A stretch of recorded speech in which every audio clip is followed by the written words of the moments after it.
নমস্কার বন্ধুরা, আজকে তোমাদের দেখাবো ভিভো Y91 কিভাবে ডিসপ্লে চেঞ্জ করতে হয়।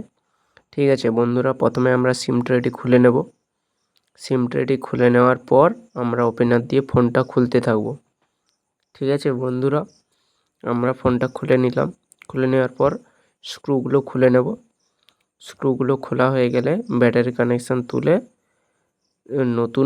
নতুন একটা কম্বো লাগিয়ে চেক করব। নতুন কম্বোটা লাগিয়ে চেক করব। এবারে লাইট এসছে, দেখে নিলাম সব ঠিকঠাক আছে, তাই এই ডিসপ্লেটা লাগানো যাবে। ঠিক আছে বন্ধুরা, তার জন্য কি করব, আমরা ব্যাটারিটা তুলতে হবে। ব্যাটারিটা ওপেনার দিয়ে হালকা টান দিলে ব্যাটারিটা উঠে গেল। এরপর কি করব বন্ধুরা, ডিসপ্লেটা তুলতে হবে। তাই প্রথমে ব্লেড দিলাম, তারপর পেপার দিলাম। পেপার দেওয়ার পরও হচ্ছে না, তাই ওপেনার দিয়ে শেষমেশ পেপার দিয়েই তুলে দিচ্ছি।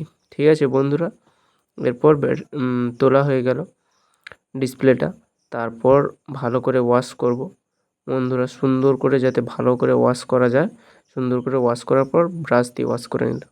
কিন্তু পুরনো ডিসপ্লেটা স্পিকারের জালি থেকে গেছে, ওটা তুলে আবার লাগাতে হবে। ভালো করে ওয়াশ করে নেওয়ার পর ওই স্পিকারের জালিটা লাগিয়ে দিলাম, না হলে গুঁড়ো ঢুকে যাবে।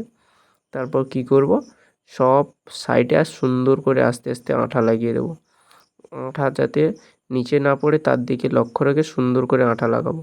তারপর কি করব, ওই নতুন ডিসপ্লেটার পাতাটার নিচটা লাগিয়ে নিয়ে তারপর বন্ধুরা আমরা ডিসপ্লেটা লাগিয়ে দেব। ঠিক আছে বন্ধুরা, এবারে লাগানো হয়ে গেল, ফিটিংস সুন্দর হয়ে গেল।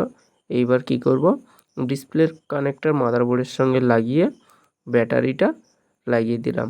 তারপর বন্ধুরা নাটগুলো সুন্দরভাবে লাগাবো, তার জন্য সুন্দরভাবে নাটগুলো লাগানো শুরু করে দিলাম। এরপর কি করব, ব্যাক লাগানো হবে। ব্যাক লাগিয়ে দিলাম। এরপর ফোনটা অন করলাম, দেখছি অন হচ্ছে। এবারে স্টিকারটা তুলছি।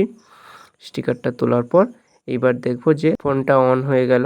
তারপর দেখব সব কিছু কাজ করছে কিনা। দেখছি সব কিছু কাজ করছে। এরপর সুন্দর করে ওয়াশ করে তারপর কি করব বন্ধুরা, তারপর গার্ডারগুলো লাগাবো, যাতে আঠাটা খুব সুন্দরভাবে বসে। তার কারণে আমরা কি করব, সুন্দর করে গার্ডার লাগিয়ে দেব। খুব সুন্দরভাবে আঠাগুলো বসে যাবে।